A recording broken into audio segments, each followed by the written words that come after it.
দুই রাখাল একসাথে বকরি রাখালি করতেন।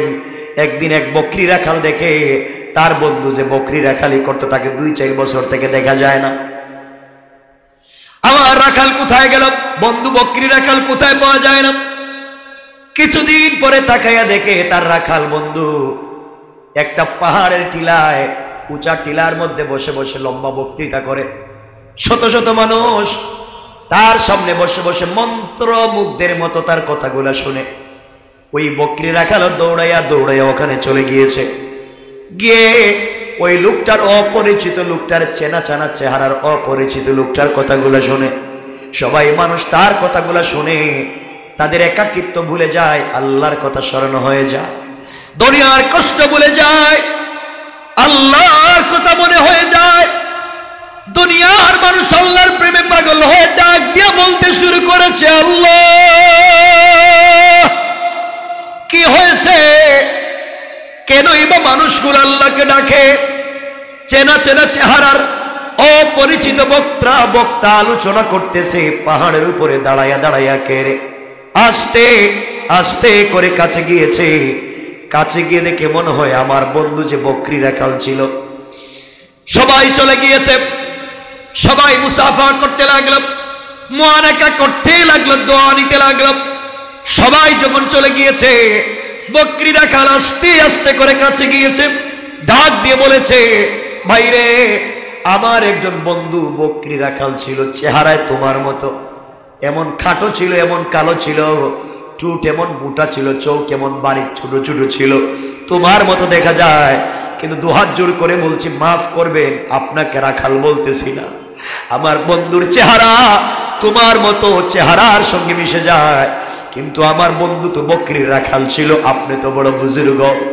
চোখের পানি ছেড়ে হাকিম লোকমান এই বকরি রাখালকে জড়াইয়া ডাক দিয়ে বলছেন, বাইরে তুমি যেই বকরি রাখাল খুঁজতেছ সে আর কেউ না, আমি সেই বকরি রাখাল। আল্লাহু আকবার। তোমার সঙ্গে আমিও বকরির পালে রাখালি ছিলাম, আল্লাহকে চিনতে পেরেছি, একাকিত্ব দূর করেছি, আল্লাহ তাআলা আজকে আমাকে ওখানে পাঠাইয়া দিয়েছে। তুমিও যদি সেই আল্লাহকে চিনতে পারো, আল্লাহর পথে চলে আসো, আল্লাহ তাআলা চাইলে তোমাকে ওই জায়গায় নিতে পারে। কোন ঠিক কিনা? কথা লম্বা করা যাবে না, মনোযোগ দিয়ে শুনুন কি বলতে চাই। হাকিম লোকমান তার সন্তানকে ওসিয়ত করলেন, দুনিয়ার জমিনে আল্লাহকে যদি চিনতে পারো, একমাত্র কেবলমাত্র সফলতার মূল মন্ত্র হলো আল্লাহর পরিচয়। কার? এই আওয়াজে না, সকলে বলেন আল্লাহর নামটা ভালোবাসা দিয়ে বলেন আল্লাহ। হাকিম লোকমান বলছেন, শোনো যুবক, শোনো সন্তান, পৃথিবীর জমিনে একমাত্র কেবলমাত্র হিদায়াতের মূল মন্ত্র হলো একমাত্র কেবলমাত্র আল্লাহর কাছাকাছি পৌঁছে যাওয়া। সন্তান বলছে, বাবা আল্লাহরে কি দেখা যায়? সুবহানাল্লাহ বললেন না?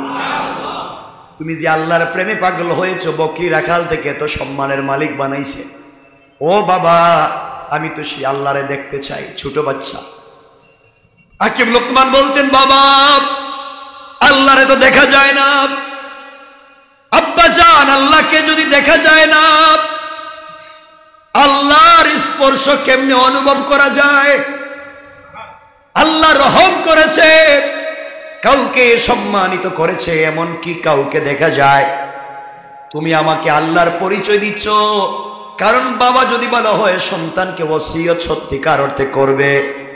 আমার বন্ধুগণ, লোকমান হাকিম বলছেন, বাবা আমি তো আল্লাহকে দেখাতে পারবো না, আমাদের বাড়ি থেকে 200-400 মাইল দূরে একজন আল্লাহর নবী আছেন, চলো তোমাকে সেই নবীর কাছে নিয়ে যাই। নবীকে যদি তুমি দেখো তোমার দিল শান্ত হয়ে যাবে, নবীর কথাগুলো শুনলে আমার চাইতে তোমার আরো ভালো লাগবে। আমার মন বলছে তোমার অশান্ত হৃদয় শান্ত হয়ে যাবে। সুবহানাল্লাহ। তো আসতে বললেন। হাকিম লোকমান সন্তানকে নিয়ে সফর শুরু করলেন। দীর্ঘ পথ চলতে লাগলেন। ছোট্ট বালক, ভিতরে আল্লাহর পরিচয়, আল্লাহকে দেখতে চায়, আল্লাহকে না পেয়ে আল্লাহর বন্ধুকে দেখতে চায়। এই জন্য রাসূল বলেছেন আলাইকুম বিমুজালাসাতিল উলামা, তোমরা আলিমকে নবীদেরকে ভালোবাসো। নবীকে যদি পাও নাই, রাসূলকে যদি পাও নাই, তোমরা উলামায়ে কেরামের মজলিসে বসে থাকো। তোমরা যদি রাসূলের মতো উলামায়ে কেরামদেরকেও ভালোবেসে তাদের চেহারার দিকে ভালোবাসার নজরে তাকাও। রাসূলের চেহারার দিকে তাকালে যেমন সগীরা গুনাহ মাফ হয়ে যায়, একজন আল্লাহর ওলি বুজুর্গ আলেমের চেহারার দিকে তাকালে তোমাদের পুরা জিন্দেগি সগীরা গুনাহগুলো মাফ হয়ে যাবে। তোমরা যখন আলাইকুম বিমুজালাসাতিল উলামা, তোমরা যখন কোন আলিমের মজলিসে বসে যাও, মনে মনে চিন্তা করো আমি রাসূলের মজলিসে বসেছি। রাসূলের মজলিসে বসলে যে বারাকাত হওয়ার কথা ছিল, আলিমের মজলিসে বসলে আল্লাহ তাআলা তোমাকে সেই বারাকাত দান করবে। পড়েন সুবহানাল্লাহ। হাকিম লোকমান সন্তানকে নিয়ে হাঁটতে লাগলেন। ছোট্ট বাচ্চা, দেখবেন বাচ্চাকে নিয়ে আপনি বলছেন নানার বাড়ি যাই, বাচ্চা দেখবেন আপনাকে পিছে রেখে সে আরো আগে যায়। কথা বলেন না কেন? যায় আপনাকে রাস্তা, আপনি সন্তানকে রাস্তায় নিয়ে বের হয়েছেন কোথাও যাইবেন, দেখবেন আপনি পিছনে, সন্তান অনেক দূরে। কেন? আবেগ বেশি। হাকিম লোকমান সন্তানকে নিয়ে বের হয়েছেন, সন্তান অনেক সামনে চলে গিয়েছে, লোকমান পিছনে পিছনে যাওয়ার পরে ক্লান্ত হয়ে গেলেন। 100-150 মাইল পর্যন্ত হাঁটলেন, বাচ্চাটা হাঁটতেছে, কিন্তু আল্লাহ নবীকে দেখবে, আল্লাহর সঙ্গে আল্লাহর ওলির সম্পর্ক তাকে দেখবে। এই আবেগের কারণে 100-150 মাইল হাঁটতেছে, বাচ্চার ভিতরে কোনো ক্লান্তি নাই। আল্লাহু আকবার। আল্লাহর পরীক্ষা যে কোনো সময় যে কারো উপরে আসতে পারে। হাকিম লোকমানের ছেলে অনেক দূর পর্যন্ত পৌঁছে গিয়েছে, লোকমানও পিছনে পিছনে যায়। আল্লাহ তাআলার পক্ষ থেকে ইমতিহান, পরীক্ষা মুত্তাসিল হয়ে গেল। আল্লাহ পরীক্ষা পাঠাইয়া দিলেন, কারণ আল্লাহ তাআলা বলছেন ওয়াসবির আলা মা আসাবাক। দেখি তো এই আবেগটা কতক্ষণ থাকে, আমি জানতে চাই। হাকিম লোকমানের ছেলে দৌড়তেছে, মরুভূমির মধ্যে একটা মৃত জানোয়ার, মৃত প্রাণীর হাড্ডি। মরুভূমির মধ্যে বাচ্চা যখন দৌড়ায়, একটা মৃত প্রাণীর হাড্ডি দাঁড়িয়েছিল, বাচ্চার পায়ের নিচ দিয়া ঢুকে উপর দিয়া বের হয়ে গিয়েছে। মৃত প্রাণীর হাড্ডি, মৃত পশুর একটা হাড় বাচ্চার পায়ের নিচ দিয়া তালু দিয়া ঢুকে উপর দিয়া বের হয়ে গিয়েছে। চিৎকার করে কান্না শুরু করে দিয়েছে, আর হাঁটতে পারে না, পড়ে গিয়েছে। হাকিম লোকমান চিন্তায় পড়ে গেলেন, এই ছোট্ট বাচ্চাকে নিয়ে মরুভূমিতে কোথায় যাব? তাবু টানাইয়া দিলেন, সফর বন্ধ করলেন। বাচ্চাকে সুস্থ করে তিনি আবার সফর শুরু করবেন নিয়ত করলেন। এখানে দাঁড়িয়ে গেলেন, বসে গেলেন, তাবু টানাইয়া দিলেন। 5-6 ঘন্টা যায় নাই। আল্লাহর পরীক্ষা কেমন হতে পারে? 5-6 ঘন্টা, 8 ঘন্টা যায় নাই, যেই পা দিয়া মৃত প্রাণীর হাড্ডি ঢুকেছে, আস্তে আস্তে পাটা পচন ধরে গেল। কয়েক ঘন্টার ভিতরে পোকা চলে এসেছে, পাটায় পচন ধরে গিয়েছে। হাকিম লোকমান আশ্চর্য হয়ে গেলেন, ঘটনা কি? এত তাড়াতাড়ি সব দেখি হয়ে যায়। আহারে, আমার বাচ্চাটাকে আল্লাহর পরিচয় দিছিলাম, বড় আবেগ নিয়ে বের হয়েছিল। আল্লাহর ভালোবাসার একজন নবীকে দেখবে, তার দিলটা শীতল করবে। কি পরীক্ষায় পড়লাম, মনে হয় বাচ্চাটাকে বাঁচানো যাবে না। এই মরুভূমিতে কাকে পাবো, কোথায় যাব? চিন্তা করলেন, দাঁড়িয়ে যায়। এখান থেকে যদি রাস্তা দিয়ে কোনো পথিক মুসাফির যায়, কোনো কাফেলা যায়, কাফেলার সঙ্গে কথা বললে হয়তো ডাক্তার পাওয়া যাবে। রাস্তায় সেজদায় পড়ে গেলেন। হাকিম লোকমান সেজদায় পড়ে কান্না করে ডাক দিয়ে বলেছে, আল্লাহ,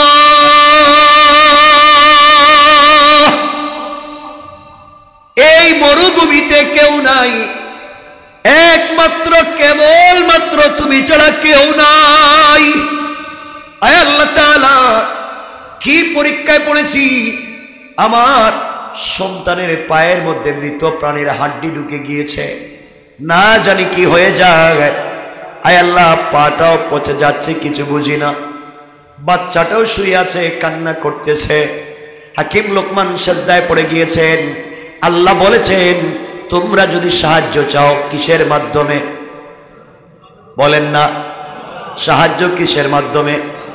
নামাজের মাধ্যমে সাহায্য চাও আল্লাহর কাছে, নামাজের মাধ্যমে আর ধৈর্যের মাধ্যমে সাহায্য চাও। সাহায্য দেওয়ার মালিককে? আওয়াজ করে বলেন কে? সেজদায় পড়ে গিয়েছেন, আল্লাহর কাছে সাহায্য চাওয়া শুরু করে দিয়েছেন। এমন সময়ে হাকিম লোকমানের ছেলে কান্না করতেছে। লোকমান তো সেজদায় পড়ে আছেন। হঠাৎ করে হাকিম লোকমানের ছেলে দেখে শুভ্র হৃদয়, পুরা বডিটা সাদা কাপড় দিয়ে ঢাকা, চমৎকার চেহারা, নূরানি চেহারা, নূর চমকায় এমন একটা চেহারা, এমন একটা মানুষ হাকিম লোকমানের ছেলের কাছে বসে গিয়েছে। হাকিম লোকমানের ছেলে সালাম দিয়ে বলছে কে কে আপনি এত পরিচিত জায়গায়? ডাক দিয়ে বলছেন তুমি কে, তোমার নাম কি? সন্তান বলছে আপনি আমারে চিনবেন না, আমার বাপ হাকিম লোকমান, আমি তার ছেলে। কেন বাবা কান্না করতেছে, তোমার কি হয়েছে, তোমার চেহারা ফ্যাকাশে কেন? বাচ্চা ডাক দিয়া বলছে আপনাকে চিনি না, আমি আল্লাহর একজন বন্ধুকে দেখবার জন্য বের হয়েছিলাম, মনে বড় আশা ছিল আল্লাহরে দেখব। বাপ বলছে আল্লাহকে দেখা যায় না, আল্লাহর বন্ধুকে দেখা যায়। আল্লাহর বন্ধু দেখবার জন্য বের হয়েছি, রাস্তায় মৃত একটা প্রাণীর হাড্ডি ঢুকে গিয়েছে, পা পচে যাচ্ছে, এই জন্য কাঁদতেছি। এই লোকটা বলছে আর কান্না করা লাগবে না। এই বলে তার কাপড়ের ভিতর থেকে তার সুন্দর একটা হাত বের করেছে। বের করে হাকিম লোকমানের সন্তানের পায়ের যেখানে হাড্ডি ঢুকেছে ওখানে তার হাত লাগাইয়া দিয়েছে। সাথে সাথে হাড্ডিও বের হয়ে গিয়েছে, পাগের চাইতে আরো ভালো হয়ে গিয়েছে। আল্লাহু আকবার বলে। সন্তান দাঁড়িয়ে আল্লাহর ওলিকে জড়াইয়া বলছে কে যাইতে পারবেন না, পরিচয় দেন, কে আপনি বলে যান, আমি যে আল্লাহর ওলিরে দেখতে যাই, আপনি কি এমন কেউ? তিনি বলছেন বাবা না, আমি হলাম আল্লাহর রহমতের ফেরেশতা, ফেরেশতাদের সর্দার হযরতে জিবরাইল। আল্লাহকে দেখতে চাইছো, আল্লাহর বন্ধুকে দেখতে চাইছো, আর তুমি বিপদে পড়ে গিয়েছো, আল্লাহর কাছে সাহায্য চাইছো। আল্লাহ তাআলা তুমি পিচ্চি ছোট তোমাকে ভালোবেসে ফেলেছে, আর তোমার সাহায্যের জন্য ডাক্তার বানাইয়া আমি জিবরাইলকে পাঠাইয়া দিয়েছে। আল্লাহু আকবার। অসবির আলা মা সাবাক। বিপদে পড়ে ধৈর্য ধরো, কে হেফাজত করবে? সন্তান বাপকে ডাকাইয়া ডাকাইয়া উঠাইছে, বাপ মাথা উঠে দিয়েছেন। জিবরাইল আমিনের সঙ্গে কথা হলো, লম্বা ঘটনা, তিনি চলে গেলেন। আমার বন্ধুগণ, আমার ভাইরা, যাওয়ার আগে জিবরাইল আমিন বলছেন লোকমানে হাকিম আর সন্তান শোনো, তোমাদের কি আল্লাহ তাআলা বিপদ কেন দিয়েছেন জানেননি? বাচ্চা বলতেছে কেন বিপদ দিলেন আল্লাহ, যদি এত ভালোবাসে আমারে, তাহলে বিপদ দিল কেন? আমি তার বন্ধুরে দেখতে গেলাম, রাস্তায় আমার পায়ে হাড্ডি ঢুকাইয়া দিল কেন? আমি তো বুঝলাম না ভালোবাসা কি। জিবরাইল আমিন বলছেন শোনো, আল্লাহ তাআলা তোমাদেরকে ছোট বিপদ দিয়া ভয়ঙ্কর বিপদ থেকে বাঁচাইয়া দিয়েছে। সুবহানাল্লাহ বলে। ছোট বিপদ দিয়া বড় বিপদ থেকে বাঁচাইয়া দিয়েছে। কেমনে ছোট বিপদ? জিবরাইল আমিন বলছেন শোনো, তোমার পায়ের ভিতরে আল্লাহ তাআলা যদি হাড্ডি ঢুকাইয়া না দিতেন, তুমি ওই গ্রামে যাইতা, ওই এলাকায় যেই নবীকে দেখতে যাওয়ার জন্য বের হয়েছ, ওই নবীর উম্মতেরা, অনুসারীরা নবীর সঙ্গে বেয়াদবি করছে। আল্লাহ তাআলা রাগ করে ফেলছেন, তাদের উপরে আসমান থেকে পাথরের বৃষ্টি অবতীর্ণ করেছেন, তাদের উপরে পাথরের বৃষ্টি চলতেছে। এই এলাকায় একটাও মানুষ জিন্দা নাই। তোমরা এখানে গেলে আল্লাহর আযাবে তোমরা পাথরের বৃষ্টিতে মরে যাইতা। এই জন্য আল্লাহ পায়ের মধ্যে কাঁটা ঢুকাইয়া দিয়েছে, আর যাইতে পারো নাই, জমিনে আটকাইয়া দিয়েছে, আমাকেও পাঠাইয়া দিয়েছে। আর তোমাদেরকে বড় বিপদ থেকে বাঁচাইয়া ছোট বিপদ দিয়া আমি জিবরিল আমিনের সঙ্গে দেখা করাইয়া দিয়েছে। সুবহানাল্লাহ, জোরে বলে। আল্লাহ পারে কি পারে না? জোরে বলেন, পারে কি পারে না? এজন্য ওয়াসবির আলা মা সাবাক, বিপদে পড়ে ধৈর্য ধারণ করো, সবর করো। নিশ্চয় ইন্না যালিকা মিন আজমিল উমুর, নিশ্চয় এটা সাহসিকতার কাজ, বিপদে পড়ে ধৈর্য ধারণ করা। আল্লাহ সাহায্য করেন কি করেন না? এজন্য হাকিম লোকমানকে নবীও না রাসূলও না, ভালো করে বুঝবেন, নবীও না রাসূলও না, কিন্তু তার মুখের কথা আল্লাহর কাছে ভালো লেগেছে। এই জন্য আল্লাহ তাআলা তার কথাকে আয়াত বানিয়ে কোরআনে নাজিল করেছেন। হযরত বেলাল হাবশী, ইথিওপিয়ায় বাড়ি। ইথিওপিয়ার মানুষ এখনো ডাইস ছাড়া, দেখতে খুব ভাল লাগবে না এখনো। আজকে তাদের রাজধানী অনেক দামি, ইউরোপের মতো তাদের পয়সা। এই ইথিওপিয়ার মানুষ যাদের আজকেও ডাইস নাই, এই ইথিওপিয়ার একজন মানুষ হযরত বেলাল হাবশী আল্লাহর কাছে এত প্রিয় হয়ে গেলেন, আল্লাহর কাছে এত ভালোবাসার পাত্র হয়ে গেলেন। রাসূল পাক যখন মেরাজে গিয়েছিলেন জান্নাত দেখতে, তখন বেলাল হাবশী তো ঘুমিয়ে ছিলেন। বেলাল হাবশী আল্লাহকে বুঝাতে চাইছিলেন, আল্লাহ তোমার হাবিব সবাইকে না জানিয়ে চলে যেতে পারে, তোমার হাবিব কাউকে না জানিয়ে যেতে পারে। যে আত্মীয়ের ঘরে ছিলেন, আত্মীয় জানে না হাবিব কোথায়, কলিজার টুকরা আবু বকরও জানে না রাসূল কোথায়, ওমরও জানে না রাসূল কোথায়, ওসমান আলীও জানে না রাসূল কোথায়, একজন সাহাবীও জানে না রাসূল কোথায়। আয় আল্লাহ, আমি বিলালকে বাদ দিয়ে যাওয়া যাবে না। আয় আল্লাহ তাআলা, রাসূল যেখানে থাকবেন আমাকেও সেখানে নিয়ে যাওয়া লাগবে। আমি তার জন্য এত পাগল। আমার হয়তো জিহ্বা ঠিক নাই, আমার হয়তো ডাইস ঠিক নাই, আমার হয়তো আওয়াজ ঠিক নাই, আমাকে দেখতে মানুষের পছন্দ না। আমি তো তোমার জন্য পাগল হয়েছি, তোমার উদ্দেশ্য সাধন করবার জন্য আহাদ বলেছি, বুকে পাথর চাপা দিয়েছি, জিহ্বা আগুন দিয়ে পুড়িয়েছি, অজ্ঞান হয়ে পাথরে পড়ে গিয়েছি, এত কিছু করেছি তোমার উদ্দেশ্য সাধন করবার জন্যে। আর তোমার উদ্দেশ্যের জন্য রাসূল যদি মেরাজে যায়, আমাকে একা একা রেখে এত কষ্টের পরেও আমার সুখ কি?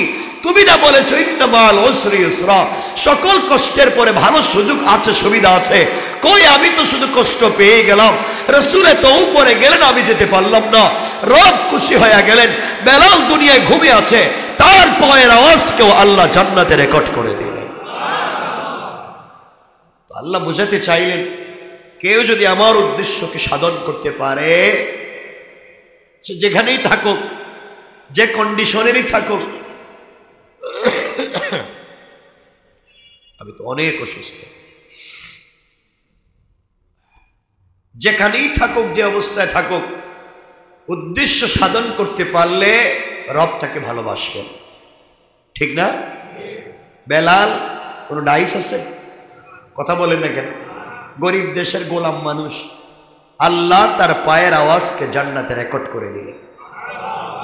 আল্লাহ বুঝাতে চাইলেন, বেলাল শুধু তা না, তুমি আজান দিলে সূর্য উঠবে, তুমি আজান না দিলে সূর্য উঠবে না।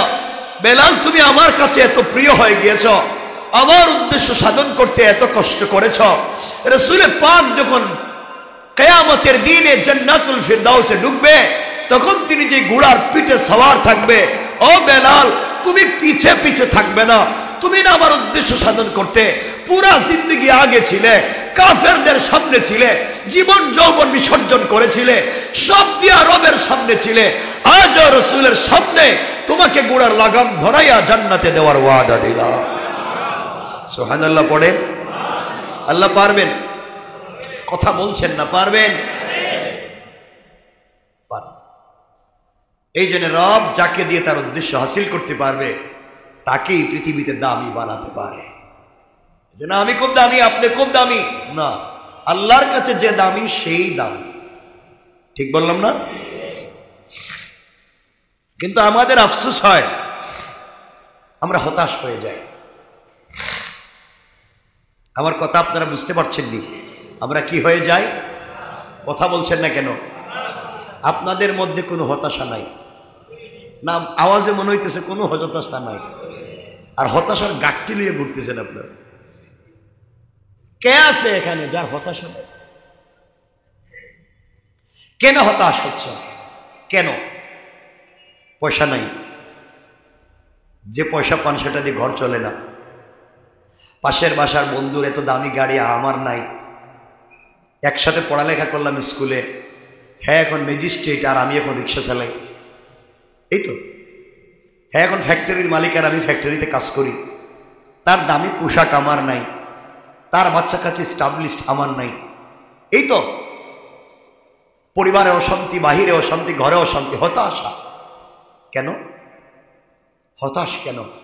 আপনি চোখে দেখতে পান, আপনি হাত দিয়ে ধরতে পারেন, আপনি পা দিয়ে হাঁটতে পারেন, আপনি জিহ্বা নাড়িয়ে কথা বলতে পারেন, আপনার ব্রেইন এখনো কাজ করে সুস্থতার সঙ্গে চিন্তা করতে পারেন, আপনার হার্ট, কিডনি, লাংস, ভালভ, ফুসফুসা এখনো পাম্প করে, আপনি ঠিক আছেন। আলহামদুলিল্লাহ বলেন, আলহামদুলিল্লাহ জুড়ে বলেন। যার একটা চোখ নাই সে কত হতাশ, যার একটা হাত চলে না সে কত হতাশ, যার একটা কিডনি নাই সে কত হতাশ, যার হার্ট কাজ করে না সে কত হতাশ, যার লাঞ্চে পানি জমে গিয়েছে সে কত হতাশ, যে প্রতিবন্ধী হয়ে গিয়েছে সে কত হতাশ, যার ফুসফুসায় ময়লা জমে গিয়েছে সে কত হতাশ। আপনি এখনো সুস্থ, সব ঠিক, আপনি কথাও বলতে পারেন, হাতও নাড়াতে পারেন, জিহ্বাও নাড়াতে পারেন, চোখ দিয়ে আগের মতো দেখতে পারেন। হতাশা নয়, আওয়াজ করে পড়েন আলহামদুলিল্লাহ, আরো জোরে পড়েন আলহামদুলিল্লাহ।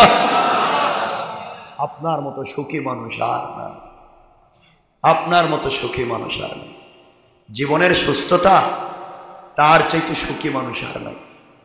আপনার এটার অন্য ভাষায় নিয়েন না, আমি 1 মিনিটে কথা বলি, অন্যভাবে নিয়েন না। আমি 2 সপ্তাহ থেকে মোটামুটি কম বেশ অসুস্থ, মোটামুটি অসুস্থ। এটা হতে পারে অসুস্থতা, আমার বুকে ব্যথা হচ্ছে, আমি অনেক চিন্তায় পড়ে যাই, ব্যথা হচ্ছে কেন? আমারও হতাশা কাজ করে। কিন্তু যখন নামাজে দাঁড়াই, সেজদায় যাই, তখন ভাল লাগে যে অনেক মানুষ তো কতদিন হয়ে গেল একটা সেজদাও দিতে পারে না, আর আমি এত সুস্থ। হতাশা কিসের? রাসূল পাকের পুরা বডি তো রক্তাক্ত ছিল, আইয়ুবের তো পুরা বডিতে রোগাক্রান্ত ছিল, এরপরও তারা হতাশ হননি। এই জন্য ইনশাআল্লাহ, ইনশাআল্লাহ আমরা হতাশ হব। বলেন হব?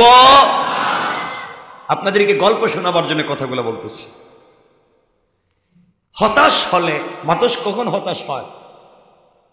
যখন একা হয়, একাকিত্ব ভর করে।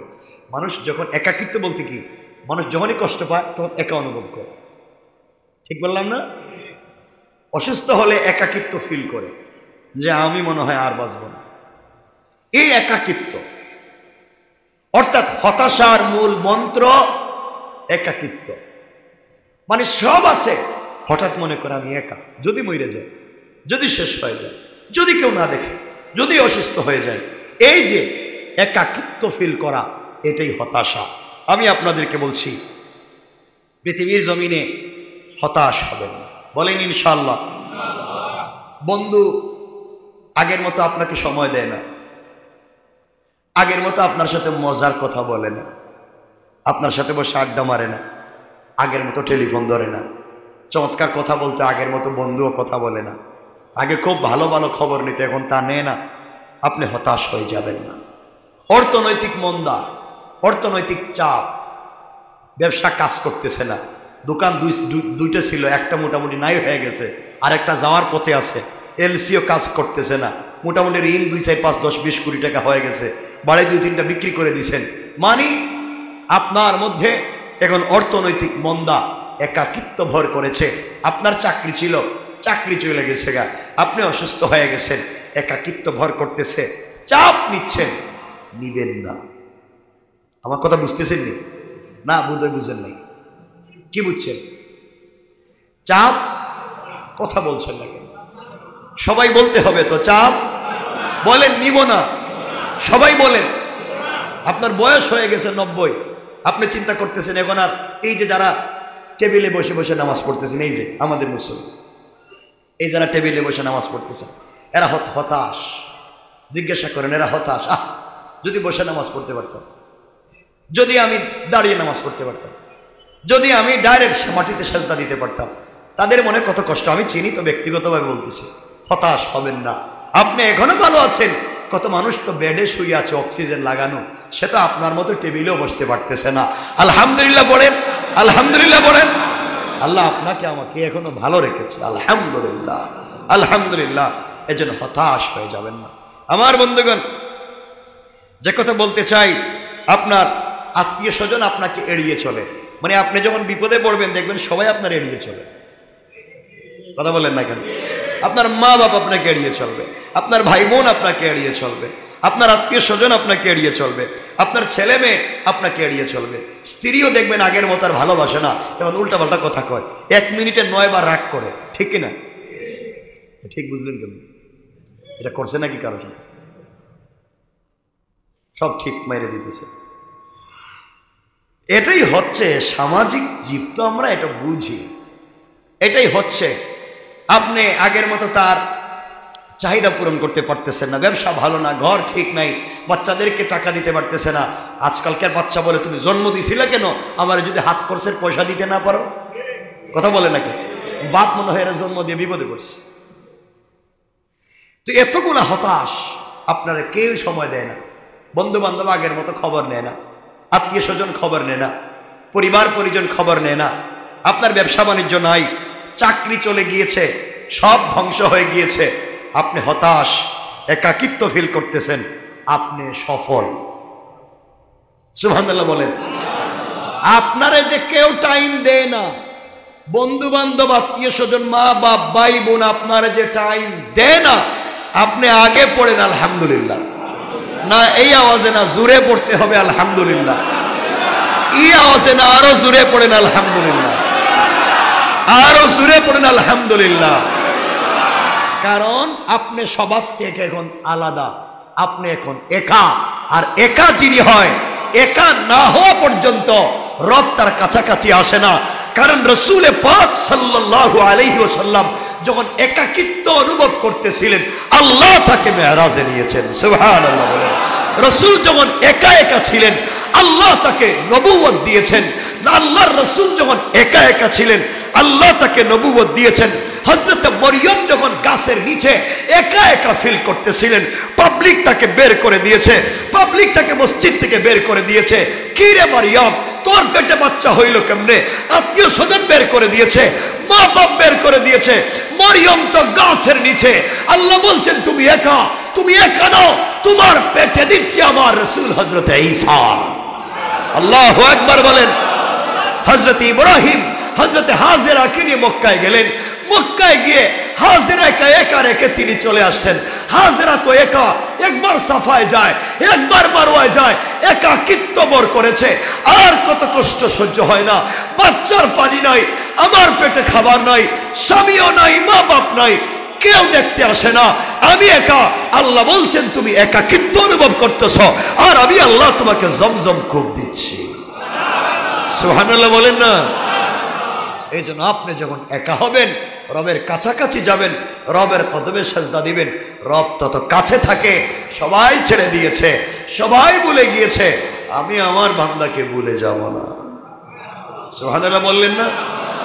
এজন্য আবারও পড়েন আলহামদুলিল্লাহ। একাকিত্ব অভিশাপ, বলেন একাকিত্ব অভিশাপ, আল্লাহর কাছাকাছি যাওয়ার মাধ্যম। কথা বলেন, বুঝতে পেরেছেন? হযরত আইয়ুব এত টাকার মালিক, এত বড় নবী, এতগুলা বউ, এতগুলা বাচ্চা, অসুস্থ হয়েছেন, সবাই ফেলে দিয়েছে জঙ্গলে, একা একা, কেউ দেখে না, পয়সাও নাই, সম্পদ শেষ, বউ বাচ্চাও নাই, বাড়িঘরও নাই, বডিও নাই, পুরা একাকিত্ব। কি ধরনের কষ্ট, একাকিত্ব তাকে ভর করেছে। টেনশনের টেনশন তাকে ভর করেছে। এক পর্যায়ে আল্লাহ রাব্বুল ইজ্জত ওয়াল জালাল সুস্থ করলেন, পয়সাও দিলেন, আবার নবীও বানাইলেন। হযরত ইব্রাহিম আলাইহিস সালাম বাপ তাকে আগুনে ফেলে দিয়েছে, আগুন জ্বলে, আগুনের ভিতরে একা একা, কেউ নাই, মা নাই, বাপ নাই, ভাই বোন নাই, বন্ধু বান্ধব নাই, কিচ্ছু নাই, এমনকি পরনের কাপড়ও নাই। তিনি বলছেন হাসবি আল্লাহ, একা হয়ে গিয়েছি, আল্লাহ আমার জন্য যথেষ্ট। আল্লাহ জান্নাত থেকে কাপড় পাঠাইয়া আগুনকে এয়ার কন্ডিশন বানাইয়া দিয়েছেন। সুবহানাল্লাহ। একাকিত্ব অভিশাপ নয়। আপনাদেরকে আবারও বুঝাচ্ছি, আমি মোটিভেট করছি, একাকিত্ব অভিশাপ নয়, একাকিত্ব আল্লাহর কাছাকাছি পৌঁছার মাধ্যম। সুবহানাল্লাহ বলেন। হযরতে ইউনূস আলাইহিস সালাম অন্ধকার সাগরে মাছের পেটের ভিতরে একা একা, কেউ বাঁচাবার নাই, মাও নাই, বাপও নাই, আত্মীয় স্বজন নাই, কেউ দেখবার নাই, একা একা আল্লাহকে বলছেন হাসবি আল্লাহ, হাসবুনাল্লাহু ওয়া নি'মাল ওয়াকিল।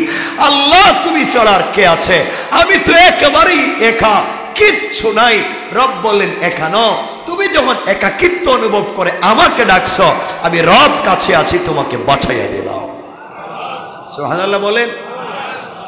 ইউসুফ আলাইহিস সালাম গর্তের ভিতরে একা, আর কেউ ছিল? কথা বলেন না কেন? একা না আর কেউ ছিল? কথা বলছেন না? একা না আর কেউ ছিল? একা একা পড়ে আছেন। নিজের আপন ভাইয়েরা কাপড় পর্যন্ত খুইলা নিছে, ছাগল অথবা অন্য কোনো প্রাণী জবাই করে রক্ত লাগাইয়া বাপের কাছে নিছে। কি একা? আল্লাহ বলছেন ইউসুফ চিন্তা করো না, ভাই তোমাকে ফালাইয়া দিছে অন্ধকার গর্তের ভিতরে, কূপে কাপড় ছাড়া একা নও, আমি আল্লাহ তোমার সাথে আছি, তোমাকে কাপড়ও দিলাম, গর্ত থেকে উঠালাম, মিশরের বাদশাহ বানাইয়া দিলাম। এই আওয়াজে না সুবহানাল্লাহ জোরে বলেন, আরো জোরে বলেন সুবহানাল্লাহ। একাকিত্ব অভিশাপ? আবার বলেন অভিশাপ না আল্লাহর কাছাকাছি যাওয়ার মাধ্যম? কারণ যখন একা হবেন, হৃদয় উজাড় করে মনের ব্যথাগুলা খুলে বলবেন, একবারে কাছের সত্তাকে আপনার রবের কাছে মুনাজাত করবেন কানে কানে। কারণ আপনি যখন মুনাজাত করবেন, চোখের অশ্রু ফেলে সেজদায় লুটিয়ে পড়বেন, মনে শান্তি পাবেন, মনে হবে আপনি পৃথিবীতে সেরা সুখী মানুষ, আপনাকে সফলতা খুঁজতেছে, কারণ আপনি আল্লাহর কদমে, আর আল্লাহর হাত আপনার ঘাড়ের উপরে। সুবহানাল্লাহ জোরে বলেন। এর চাইতে আর সফলতা আছে? কথা বলেন আছে? আমি যুবকদেরকে বলছি, চাকরি পাচ্ছ না, রাত দিন জুতা ক্ষয় হয়ে গিয়েছে, তুমি সফলতাই পাচ্ছ, আসো না রবের কাছাকাছি। তোমার চাকরি চলে গিয়েছে, টেনশন করো না। তোমার ব্যবসা নষ্ট হয়ে গিয়েছে, টেনশন করো না। বউ বাচ্চা কষ্ট দিচ্ছে, টেনশন করো না। ভাই বোন ব্যথা দিচ্ছে, কোন টেনশন করো না। একাকিত্ব অনুভব করতেছ, কানে কানে রবের সঙ্গে কথা বলো। কেউ না দেখলেও দেখেন কে, কেউ না শুনলেও শুনেন কে। এর চাইতে বড় পাওয়ার আর নয়। সুতরাং আজকের থেকে আমরা একাকিত্ব অনুভব করব, বলেন করব। মনে রাখবেন, এই জন্যে বেশি বেশি করে খুঁজবেন আল্লাহকে, ইস্তেগফার করবেন। ইস্তেগফার অর্থ হচ্ছে ঢেকে দেওয়া। ইস্তেগফার মানে কি? ঢেকে দেওয়া। ইস্তেগফার মানে কি? বলেন না, ঢেকে দেওয়া। আপনি যখন মুনাজাতে কেঁদে কেঁদে আল্লাহর কাছে, আল্লাহ বলেছেন কোনো ভিখারি, আল্লাহ নিজে বলেছেন কোনো ভিখারি তোমার কাছে যদি কোনো জিনিস চায়, তুমি হাত ফিরাইয়া দিও না। হাত ফিরাইয়া দিলে তোমার বড় দিলের পরিচয় হবে না, কমপক্ষে কিছুও দিবা। রসুল এই কথা শোনার পরে যখন কোনো ভিখারি তার কাছে কিছু চাইতো, তখন তো নাই নিজের কাছে দিবেন কেমনে, অন্যের কাছ থেকে ঋণ করে দিতেন না। সুবহানাল্লাহ রাস্তা কোন, আরো জোরে পড়েন। তো আপনি আল্লাহর কাছে কেঁদে কেঁদে বলবেন, আল্লাহ আমিও তো ভিখারি তোমার দরজার, তুমি না বলছো ভিখারিকে ফিরাইয়া দেওয়া যায় না, এখন পারলে আমারে ফিরাইয়া দাও। আল্লাহু আকবার বলেন না। তুমি বলছো ভিখারিকে ফিরাইয়া দেওয়া যায় না, ভিখারিকে ফিরাইয়া দিলে বড় মনের পরিচয় হয় না, এখন তুমি ফিরাইয়া দাও। যদি দেও তোমার মন বড় নাই, আর যদি কাছে রাখো তাহলে আমি সফল। সুবহানাল্লাহ বলেন। টেনশন আছে?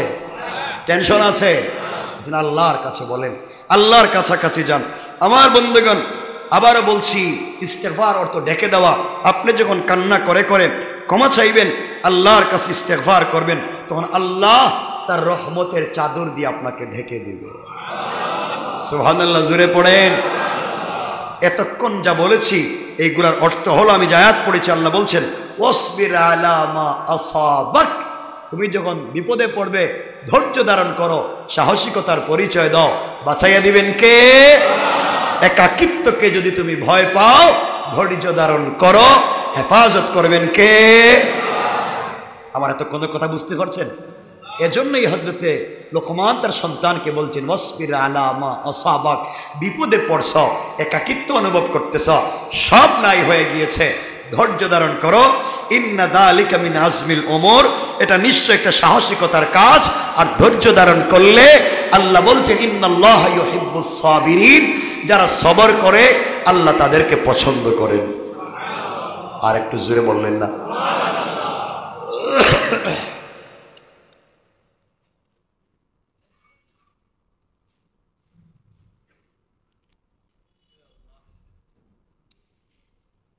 তাইলে আজকের এই পুরো আলোচনায় কি বুঝলাম? আমরা হতাশ হব, একাকিত্ব অনুভব করব। ওই যে বাচ্চারা, ছেলেরা মেয়েরা সুসাইড করে কেন? একা অনুভব করে। কারোর সাথে সম্পর্ক ছিল, সে এখন আর কথা বলে না, একা হয়ে গেছে। আরে পাগল, তুই একা কেমনে? সবই তো আস। একাকিত্ব অনুভব করবেন না। কেউ না দেখলেও দেখেন কে?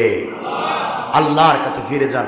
সারাদিন দোকানদারি করছেন, পাশের দোকানে 10 লাখ টাকা বিক্রি করছে, আর আপনি 10 টাকা। আলহামদুলিল্লাহ কর, বললেন আলহামদুলিল্লাহ। এই যে আপনি আলহামদুলিল্লাহ বলেছেন, বিপদে পড়ে শুনছেন কে? আসতে বলবেন না কে? এই জন্য আমার মুসলমান বন্ধুগণ, কথাগুলা দিল দিয়া শুনুন, কি বলতে চাই। আল্লাহ রাব্বুল ইজ্জত ওয়াল জালাল লোকমানে হাকিমের কথাগুলাকে কোট করে দিয়েছেন কোরআনে কারীমের ভিতরে।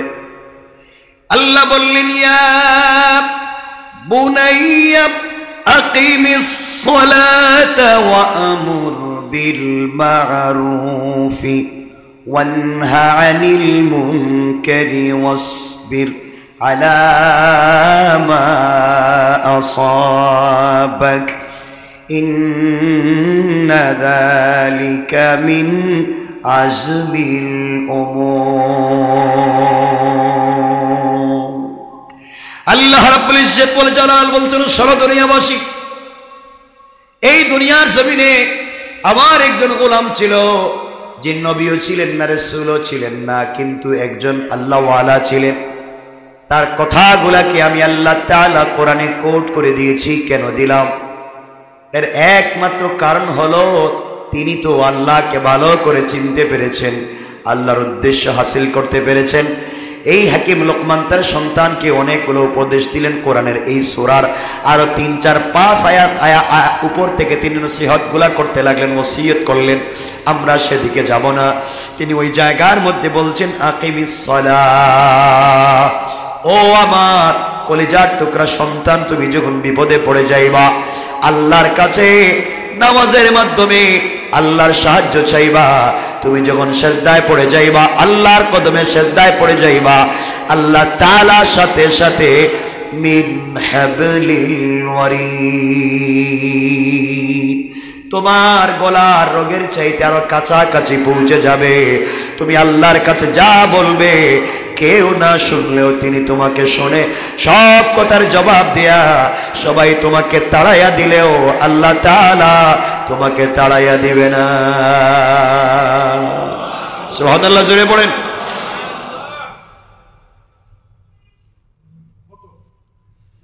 আমার বন্ধুগণ, কথাকে লম্বা করা যাবে না, শুধু নাম বলে গেলাম, অন্যদিন বলবো। তিনি বলছেন তুমি সালাত আদায় করো, এরপরে বলছেন ওয়ামুর বিল মারুফ, সৎ কাজের আদেশ দিবা, ওয়ানহা আনিল মুনকার, অসৎ কাজ থেকে লোকদেরকে বিরত রাখবা। এতটুকুন মনে রাখবা, আপনি শুধু সৎ কাজের আদেশ দিলে হবে না, অত অসৎ কাজ থেকে লোকদেরকে বাঁচাবার কাজ করতে হবে। সুতরাং আজকালকে যারা আলেমদেরকে জালেম বানাতে চায়, আলেমদের উপরে যারা জুলুম করে, আলেমদেরকে যারা কষ্ট দেয়, এরা শুধু সত্যের বিপরীতে যায় না, বরং অন্যায়কে সাপোর্ট করে দুনিয়ার জমিনেও জালেম হয়ে যায় আর আখিরাতে জাহান্নামের পথে চলে যায়।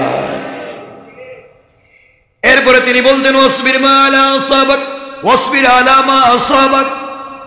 এরপরে তিনি বলেছেন শোনো, বিপদে পড়ে গেলে ধৈর্য ধারণ করবা, কারণ বিপদে পড়ে ধৈর্য ধারণ করলে কেউ না শুনলেও তোমার কথা শুনবেন কে? জোরে বলে লাগবে কে? বিশ্বাস হয়? কেন আলোচনা নিয়ে এসেছি আমরা সংক্ষেপ করে দিচ্ছি।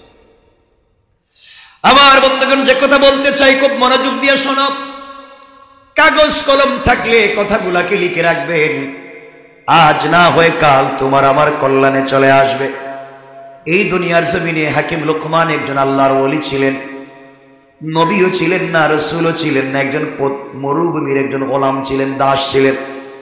আল্লাহ তাআলা তাকে সম্মানের আসনে বসিয়েছে, আল্লাহ তাআলা তাকে এত সম্মান দিয়েছে, একজন ছাগলের রাখাল থেকে তিনি হয়ে গেলেন এত বড় বুজুর্গ। দুই রাখাল একসাথে বকরি রাখালি করতেন। একদিন এক বকরি রাখাল দেখে তার বন্ধু যে বকরি রাখালি করতো তাকে 2-4 বছর থেকে দেখা যায় না। আমার রাখাল কোথায় গেল, বন্ধু বকরি রাখাল কোথায় পাওয়া যায় না। কিছুদিন পরে তাকাইয়া দেখে তার রাখাল বন্ধু একটা পাহাড়ের টিলায়, উঁচা টিলার মধ্যে বসে বসে লম্বা বক্তৃতা করে। শত শত মানুষ তার সামনে বসে বসে মন্ত্র মুগ্ধের মতো তার কথাগুলা শুনে। ওই বকরি রাখাল দৌড়াইয়া দৌড়াইয়া ওখানে চলে গিয়েছে। গিয়ে ওই লোকটার অপরিচিত, লোকটার চেনা চানা চেহারার অপরিচিত লোকটার কথাগুলা শুনে। সবাই মানুষ তার কথাগুলা শুনে তাদের একাকিত্ব ভুলে যায়, আল্লাহর কথা স্মরণ হয়ে যায়, দুনিয়ার কষ্ট ভুলে যায়, আল্লাহর কথা মনে হয়ে যায়। দুনিয়ার মানুষ আল্লাহর প্রেমে পাগল হয়ে ডাক দিয়ে বলতে শুরু করেছে, আল্লাহ কি হয়েছে? কেনই বা মানুষগুলো আল্লাহকে ডাকে? চেনা চেনা চেহারার অপরিচিত বক্তা আলোচনা করতেছে পাহাড়ের উপরে দাঁড়াইয়া দাঁড়াইয়া। কেড়ে আস্তে আস্তে করে কাছে গিয়েছে। কাছে গিয়ে দেখে মনে হয় আমার বন্ধু যে বকরি রাখাল ছিল। সবাই চলে গিয়েছে, সবাই মুসাফা করতে লাগলো, মুআনাকা করতে লাগলো, দোয়া নিতে লাগলো। সবাই যখন চলে গিয়েছে, বকরি রাখাল আস্তে আস্তে করে কাছে গিয়েছে, ডাক দিয়ে বলেছে, ভাইরে আমার একজন বন্ধু বকরি রাখাল ছিল, চেহারায় তোমার মতো, এমন খাটো ছিল, এমন কালো ছিল, টুট এমন মোটা ছিল, চোখ এমন বারিক ছোট ছোট ছিল, তোমার মতো দেখা যায়। কিন্তু দুহাত জোর করে বলছি মাফ করবেন, আপনাকে রাখাল বলতেছি না, আমার বন্ধুর চেহারা তোমার মতো চেহারার সঙ্গে মিশে যায়, কিন্তু আমার বন্ধু তো বকরির রাখাল ছিল, আপনি তো বড় বুজুর্গ।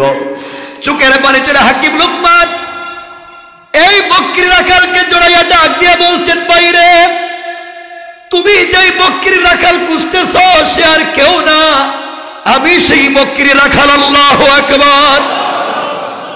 তোমার সঙ্গে আমিও বকরির পালে রাখালি ছিলাম, আল্লাহকে চিনতে পেরেছি, একাকিত্ব দূর করেছি, আল্লাহ তাআলা আজকে আমাকে ওখানে পাঠাইয়া দিয়েছে। তুমিও যদি সেই আল্লাহকে চিনতে পারো, আল্লাহর পথে চলে আসো, আল্লাহ তাআলা চাইলে তোমাকেও ওই জায়গায় নিতে পারে। কোন ঠিক না? কথা লম্বা করা যাবে না, মনোযোগ দিয়ে শুনুন কি বলতে চাই। হাকিম লোকমান তার সন্তানকে ওসিয়ত করলেন, দুনিয়ার জমিনে আল্লাহকে যদি চিনতে পারো, একমাত্র কেবলমাত্র সফলতার মূল মন্ত্র হলো আল্লাহর পরিচয়। কার? এই আওয়াজে না, সকলে বলেন আল্লাহর নামটা ভালোবাসা দিয়ে বলেন আল্লাহ। হাকিম লোকমান বলছেন, শোনো যুবক, শোনো সন্তান, পৃথিবীর জমিনে একমাত্র কেবলমাত্র হিদায়াতের মূল মন্ত্র হলো একমাত্র কেবলমাত্র আল্লাহর কাছাকাছি পৌঁছে যাওয়া। সন্তান বলছে, বাবা আল্লাহরে কি দেখা যায়? সুবহানাল্লাহ বললেন না? তুমি যে আল্লাহর প্রেমে পাগল হয়েছো, বকরি রাখাল থেকে তো সম্মানের মালিক বানাইছে, ও বাবা আমি তো সেই আল্লাহরে দেখতে চাই। ছোট বাচ্চা হাকিম লোকমান বলছেন, বাবা আল্লাহরে তো দেখা যায় না। আব্বা জান, আল্লাহকে যদি দেখা যায় না, আল্লাহর স্পর্শ কেমনে অনুভব করা যায়? আল্লাহ রহম করেছে, কাউকে সম্মানিত করেছে, এমন কি কাউকে দেখা যায়? তুমি আমাকে আল্লাহর পরিচয় দিচ্ছ।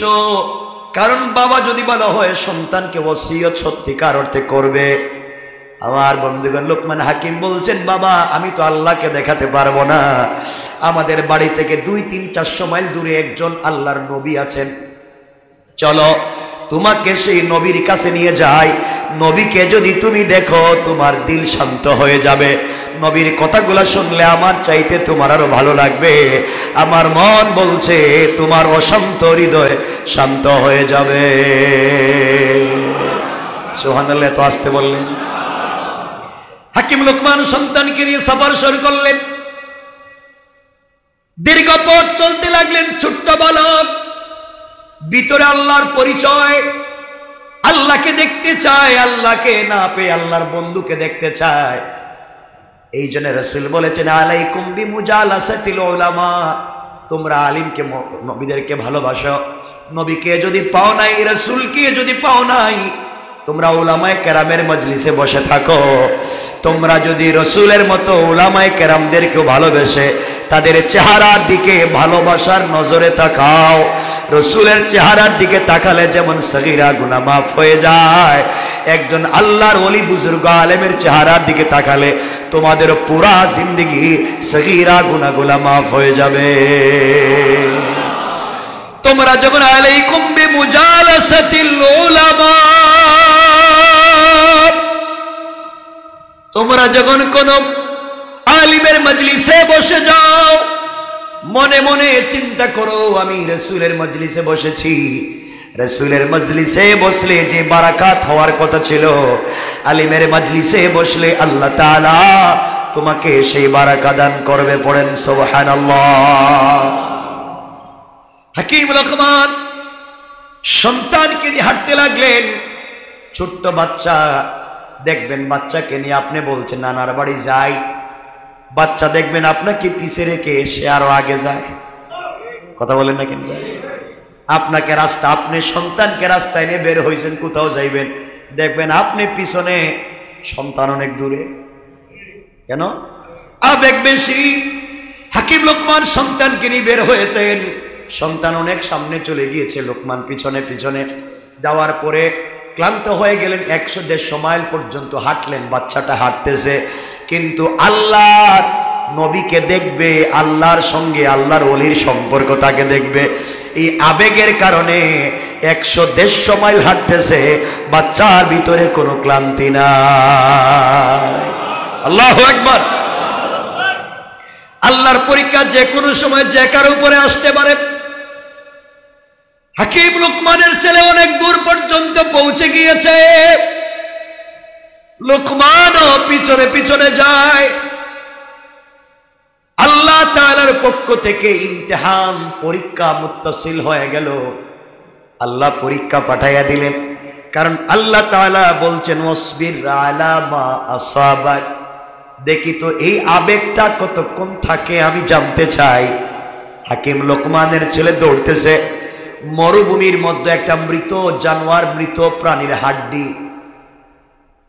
মরুভূমির মধ্যে বাচ্চা যখন দৌড়ায়, একটা মৃত প্রাণীর হাড্ডি দাঁড়িয়েছিল, বাচ্চার পায়ের নিচ দিয়া ঢুকে উপর দিয়া বের হয়ে গিয়েছে। মৃত প্রাণীর হাড্ডি, মৃত পশুর একটা হাড় বাচ্চার পায়ের নিচ দিয়া তালু দিয়া ঢুকে উপর দিয়া বের হয়ে গিয়েছে। চিৎকার করে কান্না শুরু করে দিয়েছে, আর হাঁটতে পারে না, পড়ে গিয়েছে। হাকিম লোকমান চিন্তায় পড়ে গেলেন, এই ছোট্ট বাচ্চাকে নিয়ে মরুভূমিতে কোথায় যাব? তাবু টানাইয়া দিলেন, সফর বন্ধ করলেন। বাচ্চাকে সুস্থ করে তিনি আবার সফর শুরু করবেন নিয়ত করলেন। এখানে দাঁড়িয়ে গেলেন, বসে গেলেন, তাবু টানাইয়া দিলেন। 5-6 ঘন্টা যায় নাই। আল্লাহর পরীক্ষা কেমন হতে পারে? 5-6 ঘন্টা, 8 ঘন্টা যায় নাই। যেই পা দিয়া মৃত প্রাণীর হাড্ডি ঢুকেছে, আস্তে আস্তে পাটা পচন ধরে গেল। কয়েক ঘন্টার ভিতরে পোকা চলে এসেছে, পাটায় পচন ধরে গিয়েছে। হাকিম লোকমান আশ্চর্য হয়ে গেলেন, ঘটনা কি, এত তাড়াতাড়ি শব্দে কি হয়ে যায়?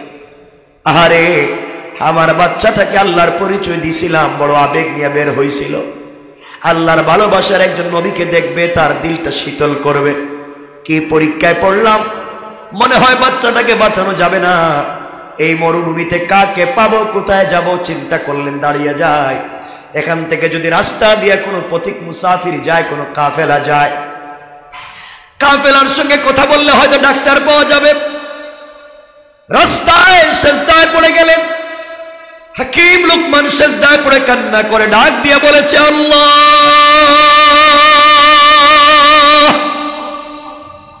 এই মরুভূমিতে কেউ নাই, একমাত্র কেবলমাত্র তুমি ছাড়া কেউ নাই।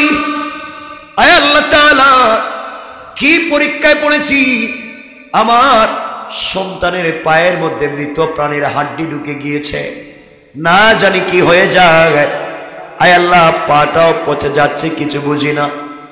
বাচ্চাটাও শুয়ে আছে, কান্না করতেছে। হাকিম লোকমান সেজদায় পড়ে গিয়েছেন। আল্লাহ বলেছেন, তোমরা যদি সাহায্য চাও, কিসের মাধ্যমে বলেন না? সাহায্য কিসের মাধ্যমে? নামাজের মাধ্যমে সাহায্য চাও আল্লাহর কাছে, নামাজের মাধ্যমে আর ধৈর্যের মাধ্যমে সাহায্য চাও। সাহায্য দেওয়ার মালিককে আওয়াজ করে বলেন কে?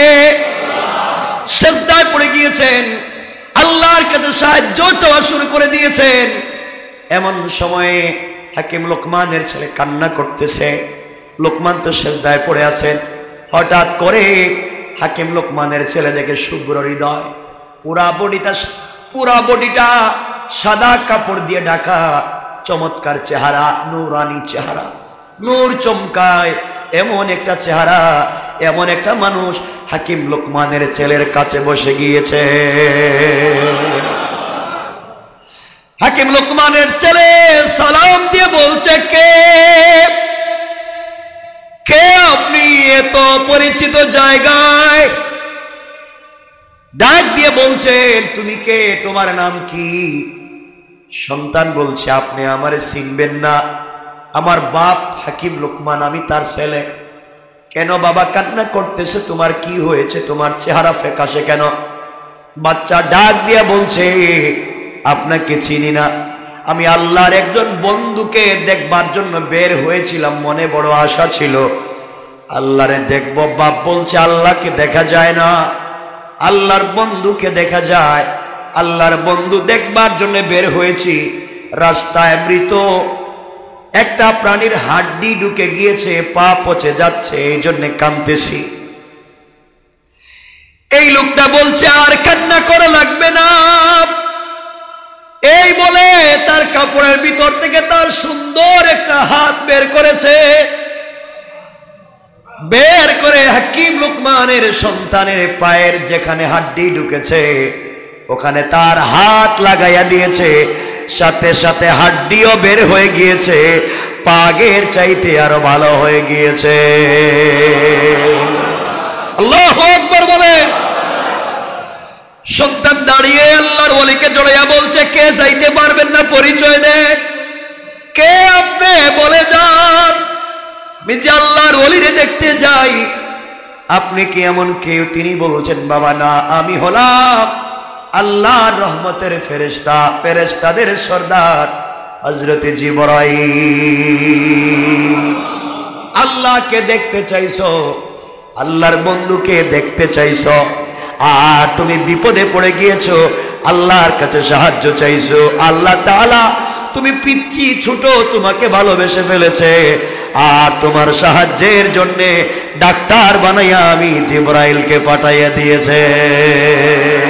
আল্লাহু আকবার। আসবির আলা মা সাবাক।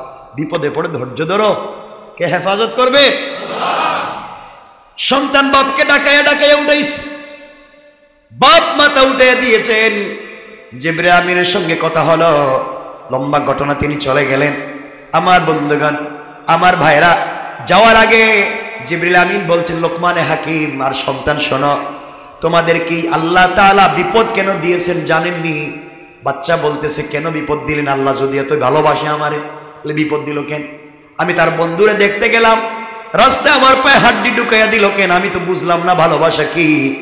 জিবরিল আমিন বলছেন, শোনো, আল্লাহ তাআলা তোমাদেরকে ছোট বিপদ দিয়া ভয়ঙ্কর বিপদ থেকে বাঁচাইয়া দিয়েছে। সুবহানাল্লাহ বলেন। ছোট বিপদ দিয়া বড় বিপদ থেকে বাঁচাইয়া দিয়েছে। কেমনে ছোট বিপদ? জিবরিল আমিন বলছেন, শোনো, তোমার পায়ের ভিতরে আল্লাহ তাআলা যদি হাড্ডি ঢুকাইয়া না দিতেন, তুমি ওই গ্রামে যাইতা, ওই এলাকায় যেই নবীকে দেখতে যাওয়ার জন্য বের হয়েছ, ওই নবীর উম্মতেরা, অনুসারীরা নবীর সঙ্গে বেয়াদবি করছে, আল্লাহ তাআলা রাগ করে ফেলছেন, তাদের উপরে আসমান থেকে পাথরের বৃষ্টি অবতীর্ণ করেছেন, তাদের উপরে পাথরের বৃষ্টি চলতেছে, এই এলাকায় একটাও মানুষ জিন্দা নাই। তোমরা এখানে গেলে আল্লাহর আযাবে তোমরা পাথরের বৃষ্টিতে মরে যাইতা। এই জন্য আল্লাহ পায়ের মধ্যে কাঁটা ঢুকাইয়া দিয়েছে, আর যাইতে পারো নাই, জমিনে আটকাইয়া দিয়েছে, আমাকেও পাঠাইয়া দিয়েছে। আর তোমাদেরকে বড় বিপদ থেকে বাঁচাইয়া ছোট বিপদ দিয়া আমি জিবরিল আমিনের সঙ্গে দেখা করাইয়া দিয়েছে। সুবহানাল্লাহ, জোরে বলে। আল্লাহ পারে কি পারে না? জোরে বলেন, পারে কি পারে না? এজন্য ওয়াসবির আলা মা সাবাক, বিপদে পড়ে ধৈর্য ধারণ করো, সবর করো।